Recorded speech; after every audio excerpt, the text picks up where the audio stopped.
Hey everybody out there, my name is Dragnix and welcome to Deadstone. And I'm going to do a let's try of this, even though I've actually reviewed this over at TechRaptor. I said that I was going to cut down my videos, this week, but I decided against that in the end. I do want to keep the content going, and this was an easy one for me to do because I've already got, about 12 hours into the game because of the review. So I want to show off a little bit of the survival mode.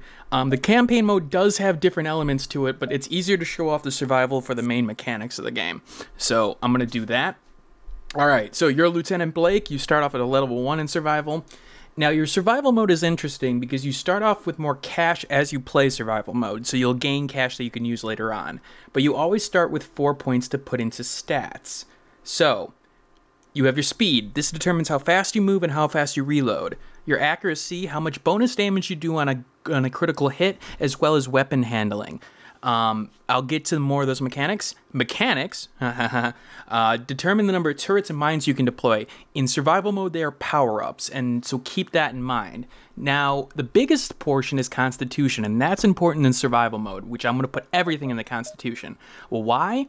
Well, it determines hit points, okay, more health, sprint duration, faster to run, ammo, and weight capacity. And with the shop, if I wanted something, let's say, like the shotgun, oh, I need a minimum Constitution of 7 in order to buy it. Well, you see where the portion comes in there. It's like, okay, hold on a second. I need that Constitution in order to buy this armor. So I'm going to do that. Now, I do believe, if I'm not mistaken, there is a way to buy more stats at the start too, but I don't remember. You can also upgrade your equipment and weapons in this area. I'm actually not going to do that. I'm just going to focus entirely on getting some more guns and armor. I'm going to buy a little bit of armor. I've got 980 left. I do have to actually buy ammo for the gun. So I'm going to hold left shift and fill it. 904, all right. I'm going to actually buy the SMG too. It's a good get me out of the trouble weapon. And I'm going to buy some automatic ammo for it. I'm going to buy 2 det packs to start off and 2 med kits to start off. And that should be good for me for now. You also get perks. Perks being that, these little things like gain a small amount of experience over time. Fight and flight. I want to pick up looter, which gives me more loot drops. And I'm going to go with pickup magnets so that pickups come to me. So, not tutorial. Survive. We're going to find a normal terrain. There is different like rainy and dust storm kind of elements in this game, so keep that in mind. And we're going to play on normal. So, simple. Kill zombies. You are a colonist on Mars, and well, some things happened. Some bad things happened. And so now you got to kill zombies. Alright, this is a top-down shooter. What's different about it? Well, what's interesting is, let's take this zombie right here. If I hit it in the hand, it takes a couple of shots to kill it. But if I hit it in the head, you see that red portion of it? It takes actually less damage for it it takes more damage because of hitting him in the head. The more into the middle that those guys are, in terms of getting hit, the more damage it does. And so it does pay to hit with your weapons accurately. Now you see that star and that drum roll, that means that I've leveled up. And so I hit tab, and I can put 1 point into stats. I'm going to put some into speed because I really do need to be fast for this. You see the power-ups and my perk that I picked up? I'm going to get more detonation packs, which are these guys. As well as I have health, and then I have mines. I can place mines down. Like I said, the mechanics perk, or stat point, means that I can put down more mines, or there's a better chance of getting sentries, which I haven't gotten sentry yet, power-up yet, but we'll see. One of the most important guns is your pistol because you never run out of ammo. There's also a nice little trick. So let me go all the way down with this guy's ammo. Okay, and now switch to another gun. Alright, switch to my SMG for a little bit, and let's go back to the pistol. It's fully loaded. Well, how about the shotgun? Let's go down and shoot everything so it's down to 0. Okay. And let's fire with the pistol a little bit. And let's go back to the shotgun. It only reloaded 1 bullet from it. The pistol you can use as sort of that, hey, guess what? I can sort of use that as my primary weapon and then focus on when I'm, needing to reload using the other weapons to sort of put in their place.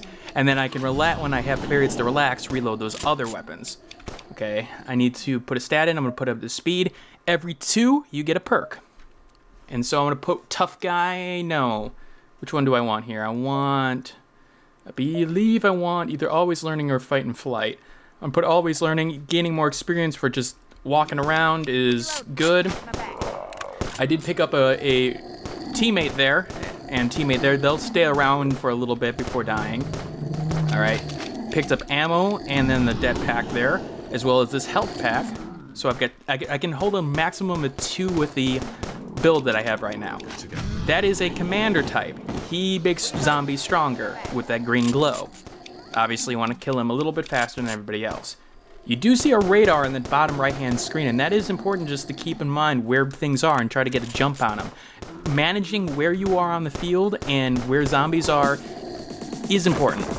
All right, another point. I'm gonna put it in the speed. Speed is the thing I need to focus on next because, you know, running from zombies is gonna be a big thing, even though this early portion of it is rather easy.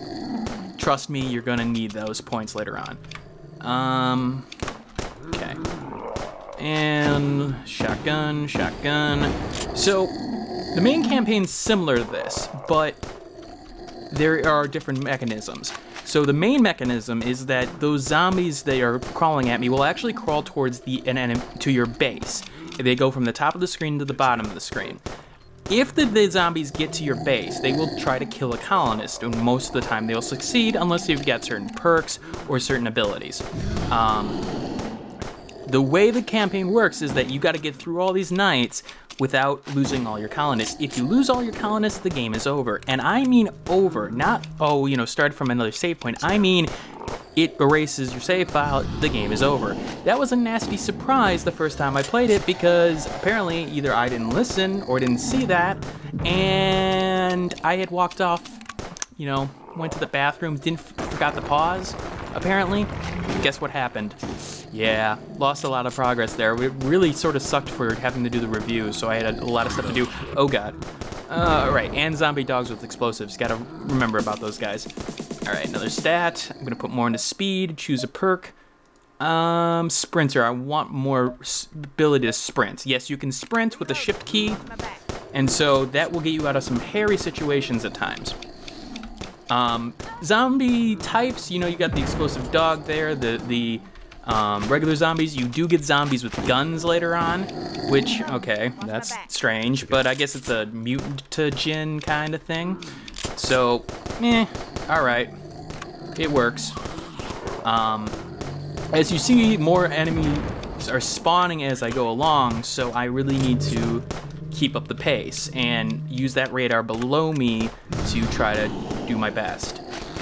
The campaign also is interesting in this fact that it has sort of this serious story, and then it has an alternate story, and it's the same campaign, but it's a more lighthearted take on what's going on, and I do appreciate that because the serious story, I hate to say it, wasn't that good.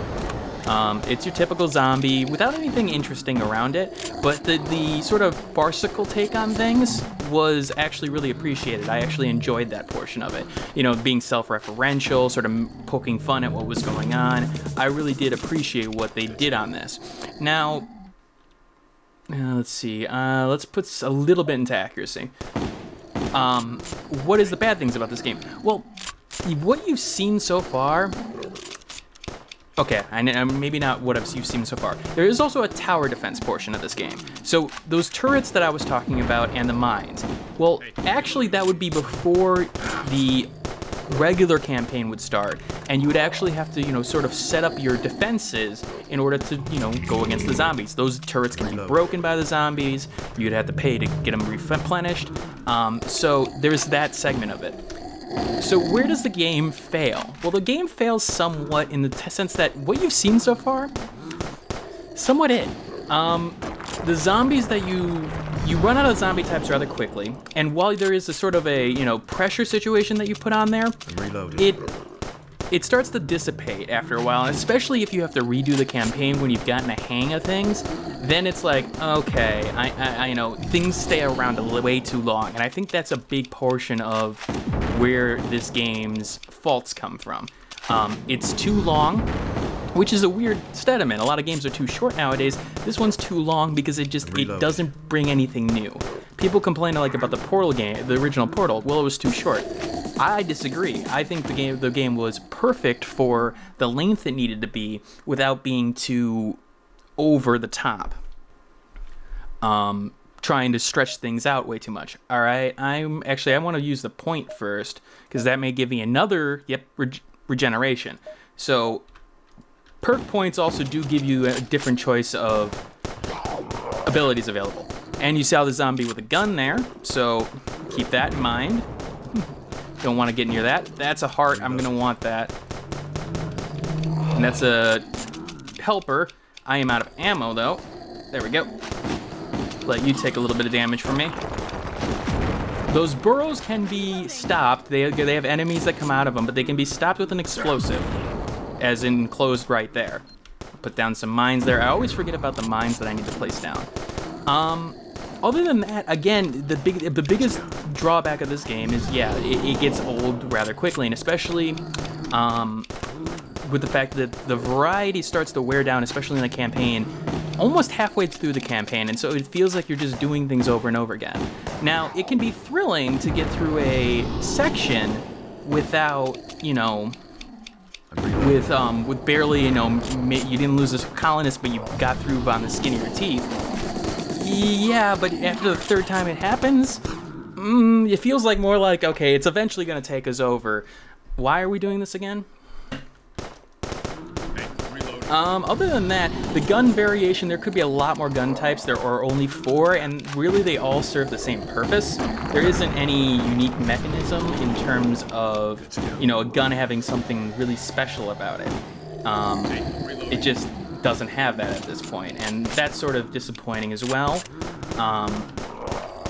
Sometimes it just like it just feels like the things that you are dealing with are a little bit too much later on in levels, mostly because it just feels like the game is just throwing things at you for the sake of throwing them at you. Later on, you also have night sections, which I did not enjoy. The radar can be lit up with flares, for example, but when you're trying to defend your sort of base with, the limited resources you have, and a zombie gets by just because you couldn't see him, it sort of feels like, yeah, this sort of sucks. And you can now see that things are really picking up because I've got all these zombies here. I'm really in a really bad position because I have everything around me. There we go. I mean, honestly, I've got, look at this. Just everything is around me. That dog just blew my head off. I just used my last med kit. Don't have a lot of sprint. You do have a sprint button you can use with shift, but that yellow bar you see, well, I don't think it's the yellow bar, it's the green bar, I'm sorry, is how much sprint you have left. The yellow bar is your experience. I really could use that health pack, but I really don't want to stop to try to get it.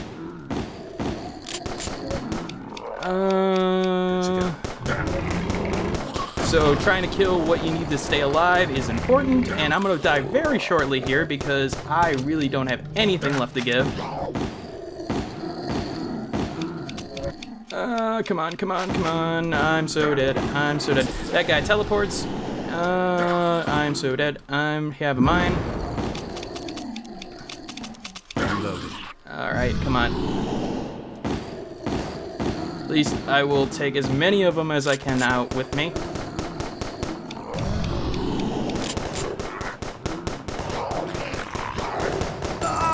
And there we go. So that is Deadstone. Now, these credits that you earn can be used to buy more stuff at the start of the next survival mode, which it's sort of weird because now you have an upload score, so if you played it 100 times, you've got a better chance of getting on that scoreboard than everybody else. So that is Deadstone. It is available on the Steam store. I wouldn't recommend picking it up unless if it's really cheap. And if you have any more questions, take a look at TechRaptor. This is Dragnix signing out, and I hope you have a wonderful day. Hey, thanks for watching. If you have a chance, leave some feedback and comments below. If you liked the video, hit that like button. And if you want more content like this, hit that subscribe button. This is Dragnix signing off, hoping that gaming brings as much fun to you as it does for me.